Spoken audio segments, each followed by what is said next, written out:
makatulong ka o makasasama sa mga batang iyon at sa iba pang narito sa San Diego. Kaya mag-ingat ka. Thank you, sir. Para sa pangsugal? Sumasagot ka pa? Saktan! Halitek!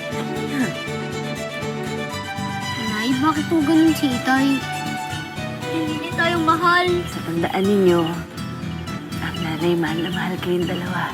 Kayo lang ang tanging kayamanan ko sa buhay. Nanggaling po ako sa simbahan, dinalaw ko po yung dalawang batang sakristan. Nagbalik silang muli sa simbahan? Paano kung saktan muli sila ng kura? Yun na nga po ang pinoproblema ko, sir. Lalo na't alam kong isa sa dalawang batang sakristan ang mamamatay sa bugbog ng kura. Inuutusan kitang bantayan ang bawat galaw ng iyong senyorita. Iuulat mo sa akin lahat. Alam kong maiksi lang ang mga sandaling ito. Ngunit sapat na sa akin para magkaroon ng sigla, liwanag sa madaling na araw nito. Tago mo man sa akin dahil nakikita ko pa rin sa iyong mga mata na ikaw ay naglilihim.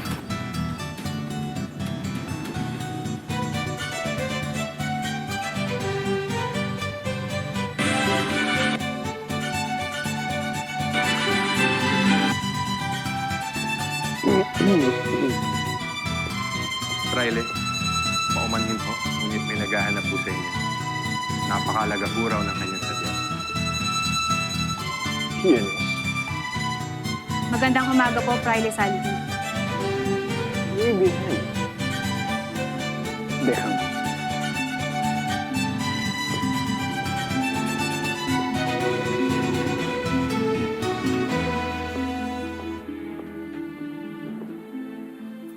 Natitiyak kong mayroon kang iuulat sa akin.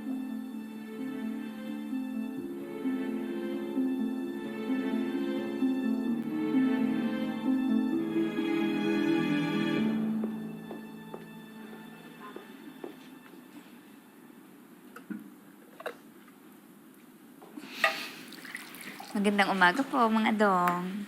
Ay, magandang umaga ho, senyorita. Play na lang po. Ang lakas makayaman ng senyorite. Paintulutan niyo po akong tawagin kayong senyorita o binibini sapagkat yan po ang pagbibigay galang ko sa aking mga taong nakakaharap. Katulad nyo, kapag ako inyong tinatawag mayroong mang o manong. Oo nga naman, may point kayo dyan. Kabilin-bilinan po ni Senyor Ibarra na samahan ko po kayo sa simbahan. Kaya't kumain na po kayo ng inyong agahan at magbihes para masamahan ko kayo sa simbahan. Sige po. Ay, sige. Oh, bakit isa lang yung plato?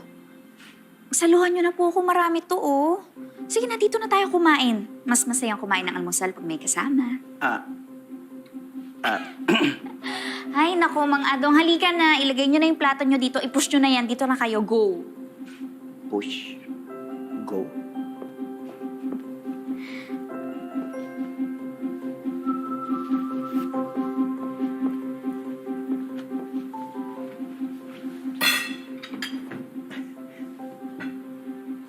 Alam nyo, katulad din po pala kayo ni Don Rafael at Senyor Ibarra. Mapagkumbaba kayo.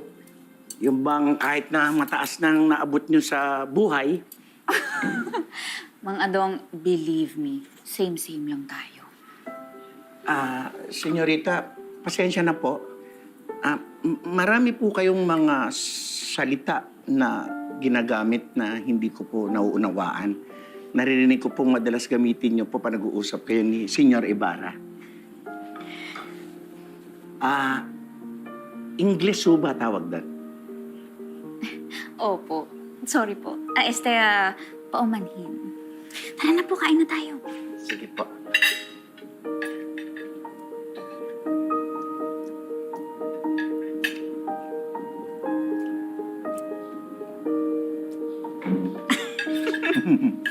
Magandang idea yan. Mga Dong, may pinagtataka lang ako. Kung talagang ang mayaman si Don Rafael. Senyorita, si Don Rafael ang pinakamayaman sa San Diego. O yun naman pala. Opo. Siya pala ang pinakamayaman dito. Bakit nagawa pa rin po siyang ipakulong ni Padre Damaso? Nalilito kasi ako eh. Ang alam ko kasi sa mayayaman, Marami silang koneksyon. Marami silang mayayaman din at makapangyarihan na friends. Kaibigan. Kumbaga napapagana nila yung pera nila. Eh, kung ganun, imposibleng walang tumulong sa kanya noon. Senyorita, si Don Rafael ay pinakamayaman. Pero hindi siya ang pinakamakapangyarihan. Dalawa lamang po ang makapangyarihan sa lugar na to. Una, ang Alperes. Yung pinuno po ng Guardia Civil? At yung pinakamakapangyarihan sa lahat. At nakalaban ni Don Rafael. Ang Fraile. Kung nais nilang magdala sa inyo ng langit, kaya nila. Pero kung nais nila magdala sa inyo ng impyerno, para silang Diyos, kaya din nila. Kaya wag po kayong magtaka kung masaklap po ang nangyari kay Don Rafael sa kamay ng kura. Walang naging laban ang kanyang yaman sa kapangyarihan ng kura. Kaya pala. Kaya nga ngayon natatakot po ako para kay Senyor Ibarra. Bakit naman po, mga Dong? Nahulaan ko na mangyayari yun. Nahulaan niyo. Sir, di ba alam nyo naman na meron akong kapangyarihan na mahula ng mga bagay na mangyayari pa lang? Di ba ho manghuhula kayo? Hindi niyo ho ba nahulaan? Oo nga po, pero hindi kasi palaging gumagana ang powers ko. Ang kapangyarihan kong manghula. Mabalik po ako. Bakit po kayo nag-aalala para kay Sir Ibarra? Kasi po, senyorita, ako itutuloy niyo ang pagtulong doon sa 2 sakristan at itutuloy niyo ang pagkontra sa kura, hindi po malayong magalit sa inyo ang Fraile. Katulad na nangyari kay Don Rafael. At walang laban ng yaman ni Senyor Ibarra sa kapangyarihan ng mga Fraile.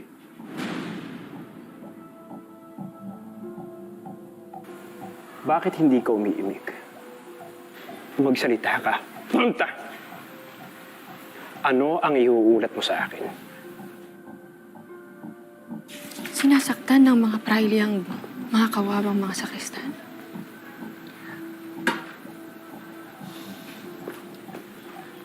Siyang tunay, Maria. Sinabi ko na nga ba't dapat hindi ko na binanggit sa'yo dahil ikakasama lamang ng iyong loob. At mas ikakasama ng aking loob, Crisostomo, kung ikaw ay maglilihim sa akin. Lalo na sa mga ganitong bagay. Mga pobre mga bata. Nag-aalala lamang ako sa kanila na kung sana'y hayaan ng Panginoon na wag na lamang sila maging sakristan at ipasok na lamang sa eskwela na sa gayon ay makaahon sila sa kamangmangan at kahirapan.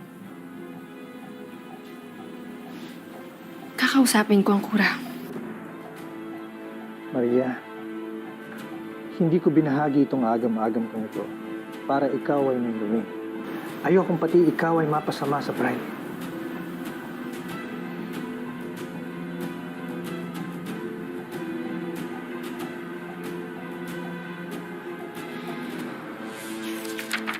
Yan po ang narinig ko. At gagamitin niya pa talaga ang mabuting dalaga para kalabanin ako. Papag-aralin niya ang mga sakristan na bata. Tunay nga ang aking suspetsya. Hindi lang anak ng isang erehe. Si Crisostomo Ibarra ay isang diablo.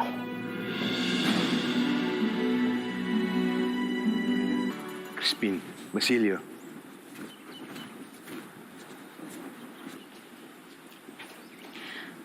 Mamaya pagkatapos ng misa ay kakausapin ko ang fraile. Muli ay nakikiusap ako na wag mo nang gawin yun, Maria Clara. Mangako ka sa akin, mahal ko. Kung ano ang pahintulutan ng Diyos.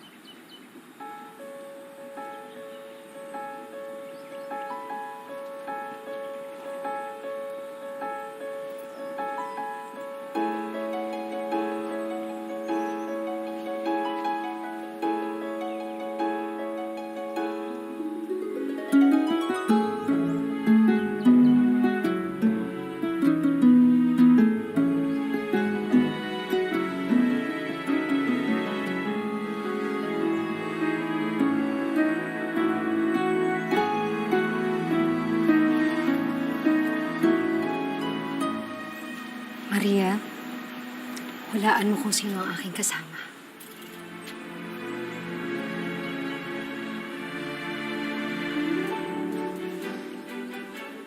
Itay! Mi amiga. Hola, mi amiga. Buenos días, tía. Señor Ibarra? Sige po nga kayo. Hindi nakatayo kayong ganyan nakakaya sa mga tao. Opo, tia.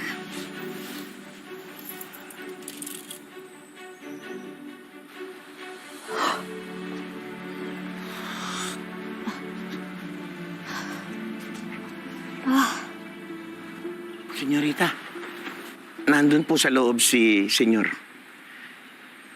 Samahan ko ho kayo. Sige, susunod po ko maya-maya. Papahangin lang po ako dito. Sige po, senyorita.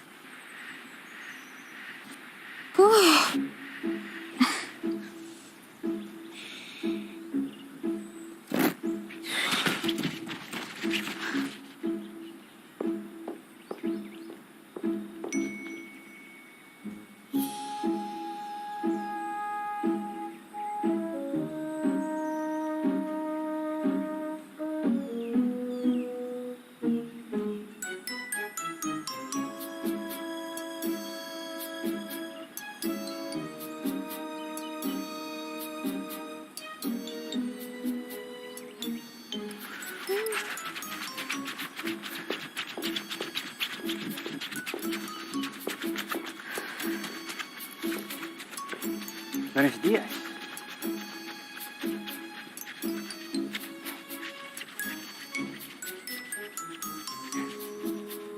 Victoria, hindi ba't kapag ang isang namamaypay ng ganyang kabilis, habang patingin-tingin sa isang Ginoo, ay nangangahulog ang may gusto ko sa kanya?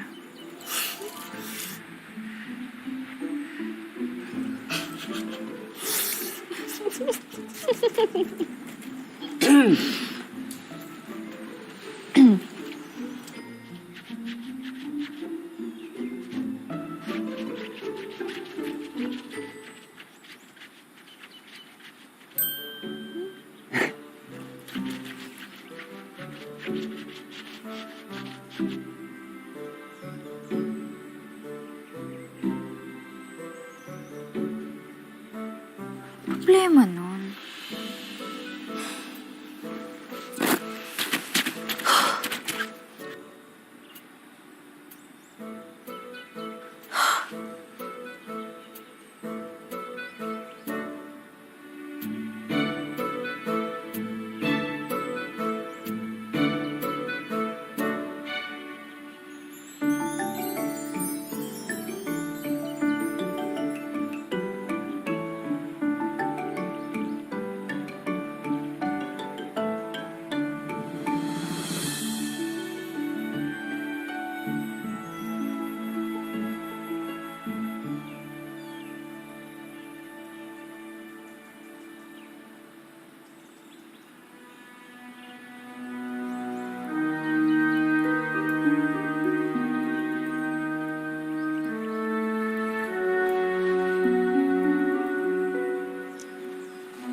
Et spiritum bonum dedisti.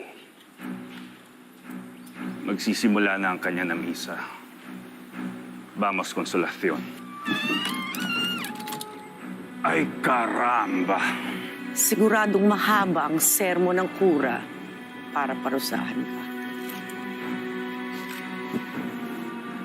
Nais kong simulan na ang aking sermon ngayong araw sa pagbabalita sa inyong lahat na maayos na ang aking kalagayan. Bagamat kailangan ko pa rin ng pahinga, pinilit kong magmisa sa inyo ngayong umaga dahil batid kong marami sa inyo ang pumunta dito para lamang makita ako. Ano ang sinasabi ng kura? Nagkasakit ba siya? Nang ako'y maging bagong kura ng San Diego, maganda ang pakikitungo sa akin ng mga tao. Maganda ang asal ng mga tao ng San Diego. Akala ko tuloy ako'y nasa isang paraiso. Ngunit ang paraisong ito ay tila pinasok na ni Lucifer.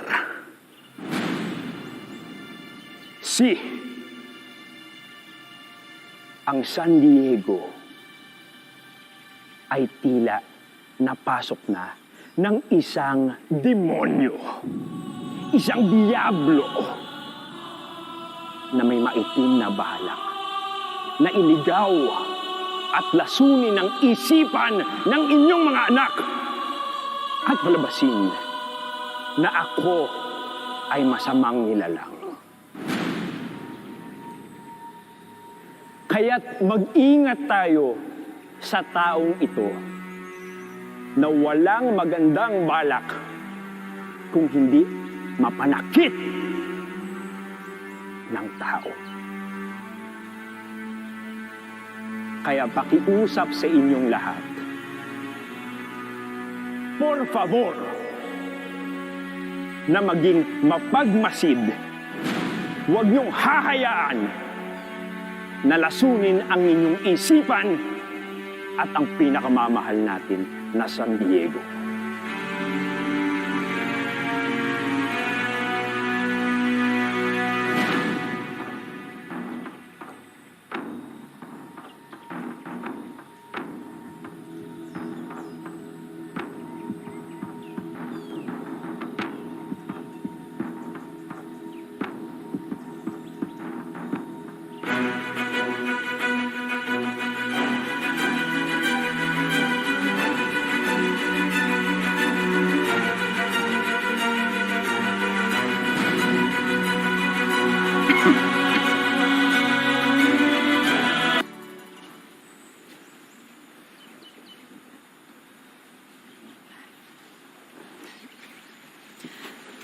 Victoria, huwag niyo na akong hintayin ni Iday.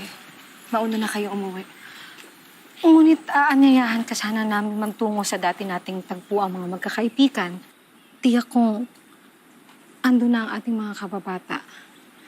Maaari ho ba, Tia?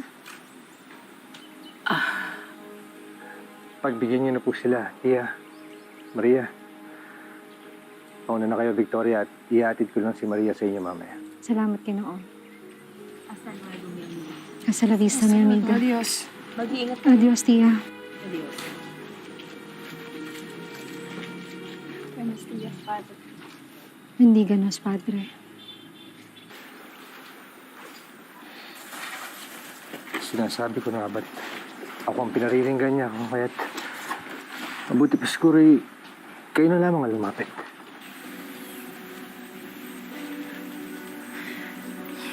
Hindi Crisostomo. Kailangan mo pa rin magbigay galang. Paano kayo magkakasundo ng kura kung magmamatigas ka ng ganyan?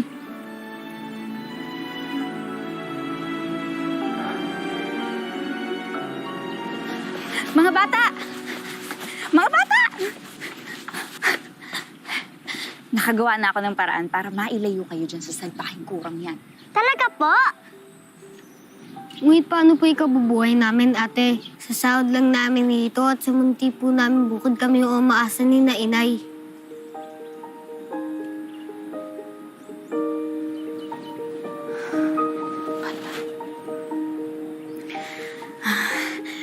Basta, si Sir Ibarra nang bahala sa inyo. At pangako, hindi namin kayo papabayaan. Okay? Hapir!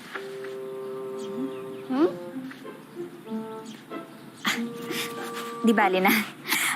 O siya, sige na. Maiwan ko na muna kayo, ha? Chichismis lang ako doon, ha?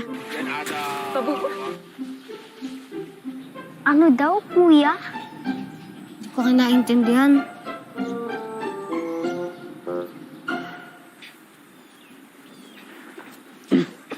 Padre. Sumara, por favor. Padre,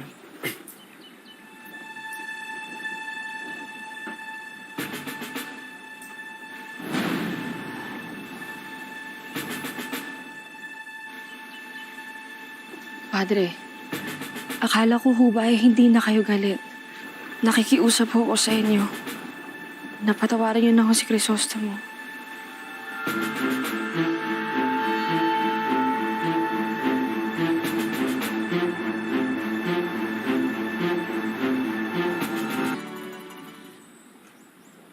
Ang hirap mo naman tiisin, Maria Clara. Bueno. Pinagbibigyan na kita.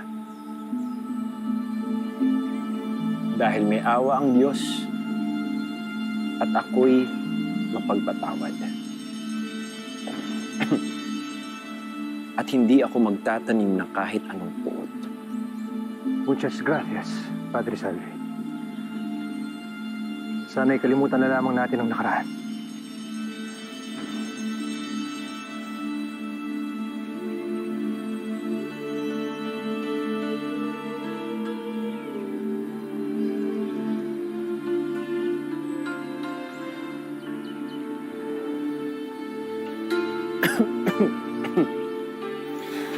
Padre, may kailangan pa ho akong sanang ipakiusap sa inyo. Ngunit maaari ho bang makaharap kayo ng tayo lamang? Si. Por supuesto. Pumasok kayo ng iyong tiya sa aking opisina. Kayo lamang dalawa.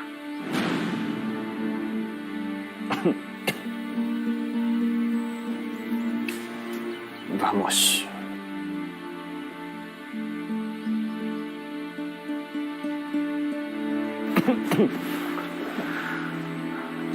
Maria, pinagsisisihan ko na sinabi ko pa ito sa'yo. May mga lilinawin na ako sa kura. Maria Clara, hindi mo ito kailangang gawin para sa akin. Ginagawa ko lamang ito para sa mga bata.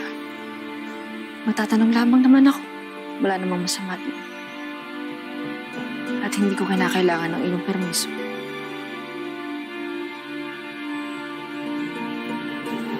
Perdon. Tia.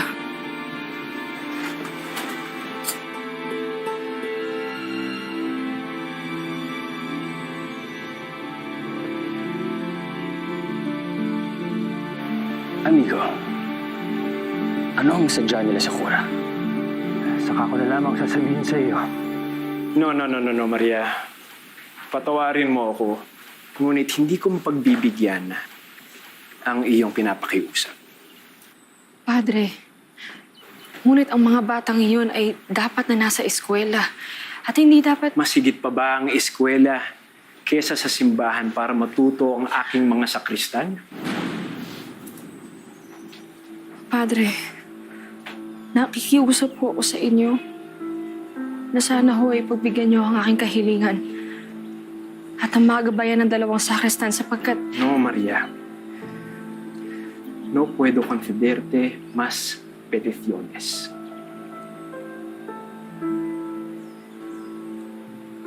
Tapos na ang usapan. Umalis na kayo. Lo siento mucho, fraile. Tayo na, Maria.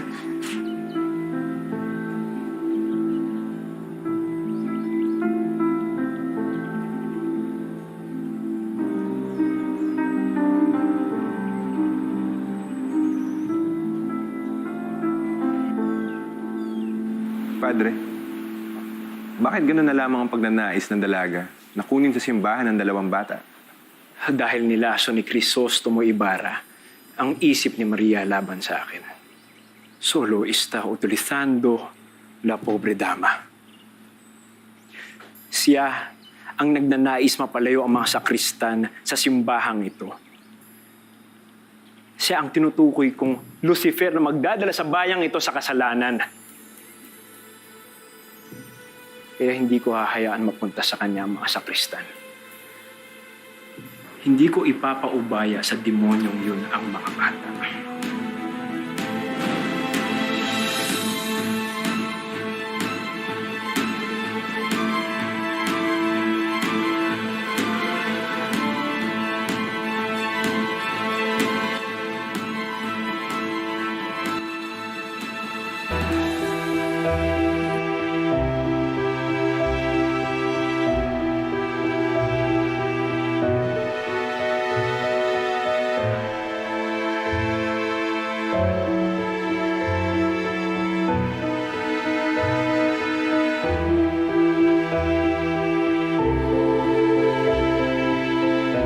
Espanyol ang mga bata. Ayaw po nilang turuan ko ang mga bata na magbasa ng ibang libro. Maliban na lamang po sa mga aklat na paglalingin. At yun din po ang utos sa akin ng bagong tura rito. Hindi ko na naman ang plano kung iligtas kayo sa kulo. At sa halip na pagbalingan mo pa kayo. Pero maniwala kayo sa akin. Hindi ko gusto mo na. Iyak! Inay! Inay! Kaya pala madalas akong pinahaway ng binibining ko sa pagkat pinibig na. At paano ka nakatitig? Kung iniibig mo naman ang isang lalaki, ito lang ang kailangan mong gawin. Magpaypay ka lamang na mabilis habang sumusunod